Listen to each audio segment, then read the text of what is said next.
여러분, 미국 FDA에서 싱귤러의 부작용에 대한 경고를 최고 수준으로 상향시켰습니다. 안녕하세요, 치과의사입니다. 네, 오늘은 이제 지난 3월 4일에 FDA에서 발표한 싱귤레어 부작용에 대해서 한번 준비를 해보았는데요. 싱귤레어라고 하는 약은 아기들이 있는 어머님들은 많이 아실 텐데 보통은 비염이나 천식에 이제 소아과에서 루틴하게 처방이 되는 약입니다. 물론 처방전 없이 살 수는 없지만 이제 아기들의 복약 수능도 이제 잘 먹고 맛이 좋기 때문에 아기들이 잘 먹는 편이고, 그 다음에 뭐 효과도 괜찮고요. 그리고 부작용도 없다고 많이 알려져서 이번 그 FDA 발표가 많은 분들한테 좀 충격이었을 것 같은데요. FDA 발표 내용은 이렇습니다. 이제 부작용 때문에 이제 그 하는 경고 수준을 최고 수준으로 블랙박스 라벨링이라고 합니다. 이제 제품의 포장에 이제 검은색 줄로 이제 경고 사항을, 부작용에 대한 경고를 한다는 내용인데요. 이 블랙박스 라벨링은 여기 이번에 나오는 싱귤레어에만 해당하는 사항은 아니고요. 웬만한 항우울제 다 그런 라벨링이 되어 있다고 생각하시면 되고, 그 다음에 금연 보조제도 원래는 라벨링이 됐다가 최근에는 빠졌다고 제가 알고 있습니다. 그래서 싱귤레어 같은 경우에는 이제 부작용이 어떤 부작용이 있냐는 건데, 2008년도에 이미 그 싱귤레어 인서트지에 부작용이 추가가 되었습니다. 어떤 관련이냐면 정신계 관련 내용인데요. 제가 그대로 읽어드릴게요. 공격적 행동, 그 다음에 저기를 포함한 초조, 불안, 우울, 주의력 장애, 수면 장애 및 환각, 불면, 그리고 강박증, 그 다음에 목류병, 자살 충동 및 행동, 요런 이제 정신신경과적 문제들이 포함이 되어 있는데, 요번에 발표한 내용에서도 요 부작용 때문에 이제 블랙박스 라벨링이 됐다고 생각을 하시면 될 것 같습니다. 사실 FDA에서는 이 부작용에 대한 고민을 굉장히 많이 한 것 같은데요.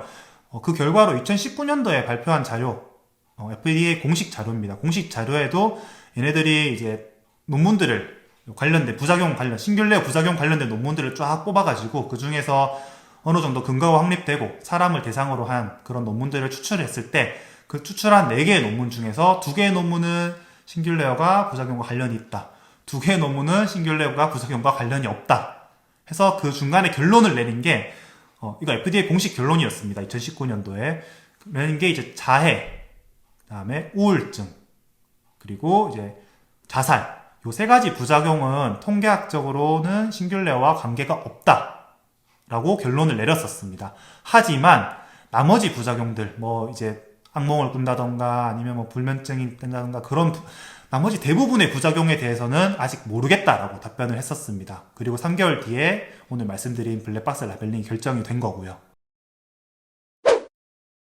방금 전에 제가 FDA에서 4가지 논문을 참고한 것 같다고 말씀을 드렸는데, 이 4가지 논문 이외에도 제가 다른 여러 가지 연구 논문을 봤었을 때 2015년도 이전에는 이 싱귤레어가 부작용과 관련이 없다는 견해들이 조금 더 많았고요. 2015년도 이후 최근 논문들까지는 조금은 관련이 있지 않나라는 연구 결과들이 많았습니다. 그렇기 때문에 FDA 이번 발표도 그런 연구 결과들이 반영된 거 아닌가라는 제 개인적인 생각이고요. 그래서 그 4가지 논문을 주로 제가 리뷰를 해봤을 때 여러분들이 아셔야 될 만한 사항 몇 가지를 정리해 보았습니다. 제가 정리한 부분을 쭉 말씀을 드리겠습니다. 첫 번째 같은 경우는 이제 일반적으로 천식 같은 경우에 스테로이드 흡인액을 1차적으로 많이 쓰는데요. 이 흡인액만 썼을 경우보다 이 흡인액과 싱귤레어를 같이 복용했을 경우에 이제 신경정신적 부작용들이 12배 이상 증가한다고 하고요. 이 부작용은 이제 성인보다는 아기들한테, 영유아들한테 더 자주 발생했다고 합니다. 그리고 이제 8세 이하에서는 가장 빈번한 증상이 과민성, 공격성, 그 다음에 수면장애, 그 다음에 악몽 같은 게 있고요. 청소년 같은 경우는 주요 증상이 자살행동, 아니면 이제 우울증, 불안이었다고 합니다. 요 부분은 약간 타미플루를 좀 연상을 시키네요.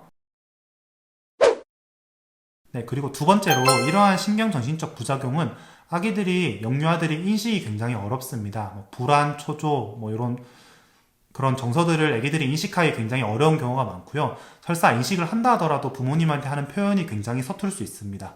그렇기 때문에 이제 싱귤레어를 복용한 다음에는 이제 어머님들이나 이제 보호자분들의 관찰이 꼭 필요하다는 내용이었고요. 네, 세 번째 내용인데, 세 번째 내용이 굉장히 중요합니다. 세 번째 내용 같은 경우는 보고된 부작용이 매우 약하고 경미하며, 이제 싱귤레어를 복용한 다음에 보통 대부분의 부작용들은 2주 이내에 나타난다. 그리고 약을 복용을 중단을 하면 이 부작용들이 3일에서 4일 이내에 사라진다는 내용인데요. 이 내용은 굉장히 의미가 있는 게 지금 많은 분들이 몇 년째 그 약을 먹였는데 부작용 없다고 해서 먹였는데 많이 걱정하시는 분들이 계실 거예요. 하지만 이 논문에 따르면 보통 오래 복용해서 이렇게 축적돼서 생기는 부작용이라기보다는 처음 약을 개시했을 때 2주 내에 부작용이 발생하는 경우가 대부분이고요. 그리고 이런 부작용이 있다 하더라도 보통 약을 복용을 중단하면 3일에서 4일 내에 부작용이 사라진다고 합니다. 그래서 이런 논문을 봤을 때는 많은 분들이 걱정하시는 그런 부분은 너무 우려를 안 하셔도 될 것 같고요.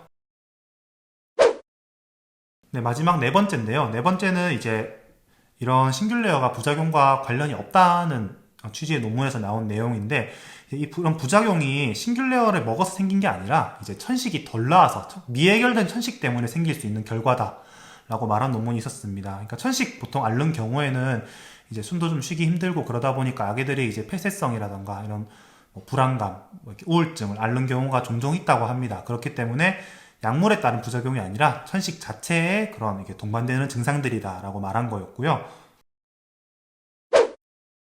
자, 그래서 앞에서 말씀드린 네 가지 정보와 제 개인적인 생각을 가미를 해서 최종 결론을 한번 내려볼까 합니다. 싱귤레어 같은 경우에는 이제 천식 때문에 드시거나 비염 때문에 드시는 경우가 대부분인데요. 천식 때문에 드시는 분들 같은 경우에는 보호자나 이제 본인의 생각 마음대로 약 복용을 중단하시면 안 됩니다. 천식 같은 경우에는 이 싱귤레어를 원장님께서 주시는 이유가 여러 가지가 있는데요. 보통 천식이 심한 경우나 아니면 바이러스성 유발 천식, 아니면 운동 유발성 천식, 그리고 아기들 같은 경우에는 이제 심해서 먹는 경우도 있겠지만 스테로이드 그 흡입액 자체를 좀 많이 거부감을 느끼는 아기들도 있고 스테로이드 알러지가 있는 경우도 있고요. 그런 경우에 이제 복약 순응도가 좋은, 싱귤레어는 워낙 잘 먹잖아요, 아기들이. 그렇기 때문에 싱귤레어를 주시는 경우가 있는데, 이런 천식 때문에 먹는 경우에 함부로 복용을 중단해버리시면 오히려 위험한 상황에 처할 수 있습니다. 천식 발작이라던가. 그렇기 때문에 함부로 약 복용 중단하지 마시고요. 꼭 원장님이랑 상담을 하신 다음에 결정을 하시면 될 것 같습니다.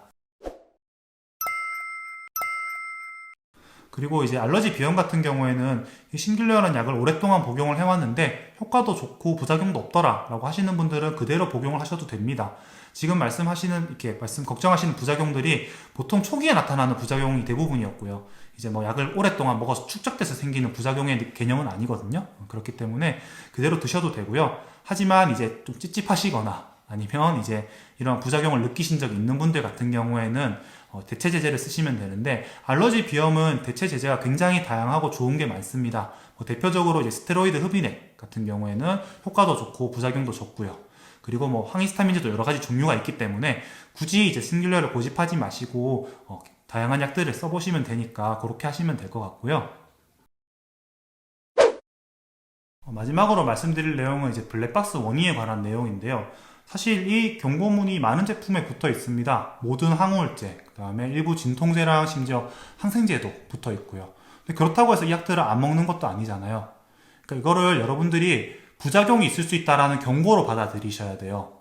그러니까 이 약을 절대로 먹지 말라, 폐기 처분해라 이런 내용이 전혀 아닙니다. 그래서 필요한 용량에서 적절하게 사용될 때는 너무 걱정 안 하셔도 된다는 거 알려드리고 싶었고요. 심지어 대규모 연구도 전혀 진행된 게 없기 때문에 아직은 조금 더 지켜봐야 된다는 입장입니다. 그래서 이거를 제 블로그에도 걱정해 주시는 분들이 너무 많으셔가지고 약을 오랫동안 아기를 먹였는데 어떡하시나 라고 하시는 분들도 계시고 이래서 제 나름 이렇게 조사를 좀 해봤고요. 혹시나 다른 부가적인 업데이트 되는 부분이 있으면 제가 블로그에나 아니면 유튜브에 따로 영상이나 글을 남기도록 하겠습니다. 이상 많은 분들한테 도움이 됐으면 좋겠고요. 치과 의학사였습니다. 감사합니다.